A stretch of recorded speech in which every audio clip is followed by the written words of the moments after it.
In the summer of 1945, Korea stood at the center of a collapsing empire and a rising global rivalry. For more than 3 decades, the Korean peninsula had lived under harsh Japanese colonial rule. When Japan surrendered at the end of World War II, Koreans expected independence and unity. Instead, their country was split almost overnight by outside powers that barely understood its history. The division was meant to be temporary, a simple administrative line drawn at the 38th parallel. North of it, Soviet forces accepted the Japanese surrender. South of it, American troops did the same. What began as a short-term solution quickly hardened into a permanent wound. In the north, the Soviets supported the rise of Kim Il-sung, a former guerrilla fighter who had opposed the Japanese and who now embraced communist ideology.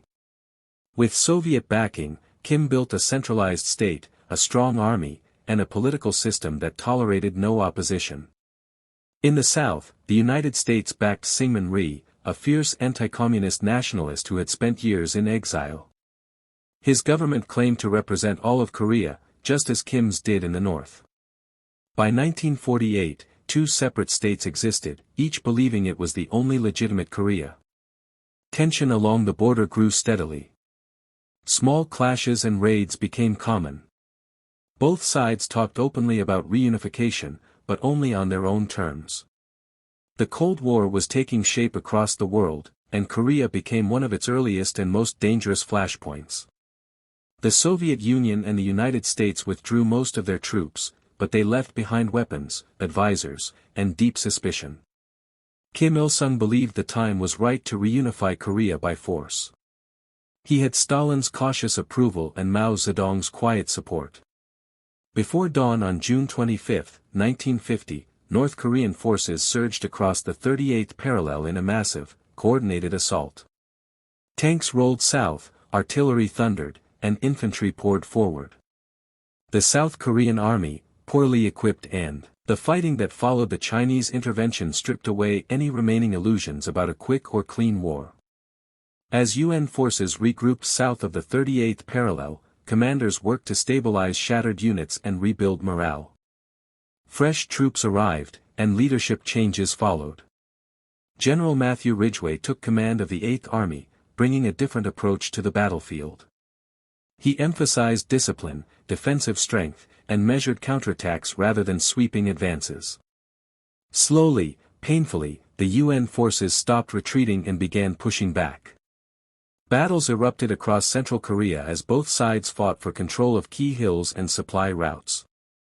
These hills often had little intrinsic value, but they dominated roads and valleys, making them vital for observation and artillery placement. Fighting for them was brutal.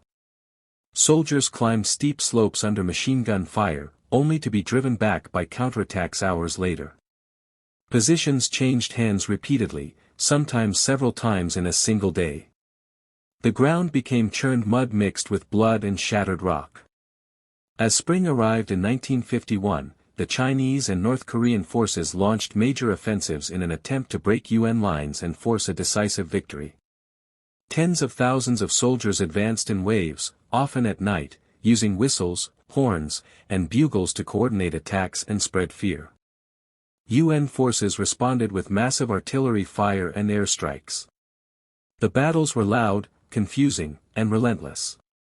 Casualties mounted on both sides, and the landscape was left scarred and lifeless. Despite the intensity of the fighting, the front lines began to settle into a rough stalemate. Neither side could push far without exposing itself to devastating counterattacks. The war became one of endurance rather than movement. Soldiers dug trenches, built bunkers, and lived under constant threat of shelling and snipers. Days were marked by patrols and sudden firefights. Nights were filled with tensy. By 1952, the Korean War had become a stalemate, with front lines shifting only slightly despite months of bitter fighting. The war's focus shifted from large-scale advances to control of strategic hills, river crossings, and supply routes.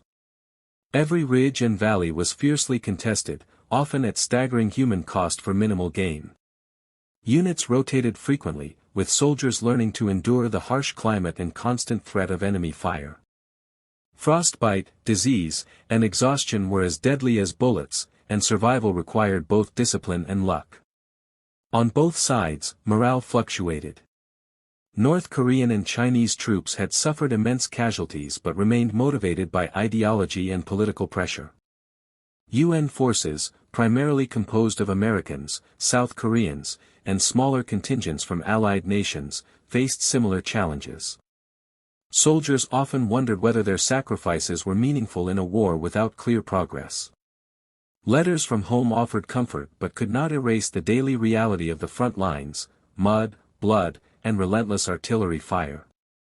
Air power continued to play a critical role.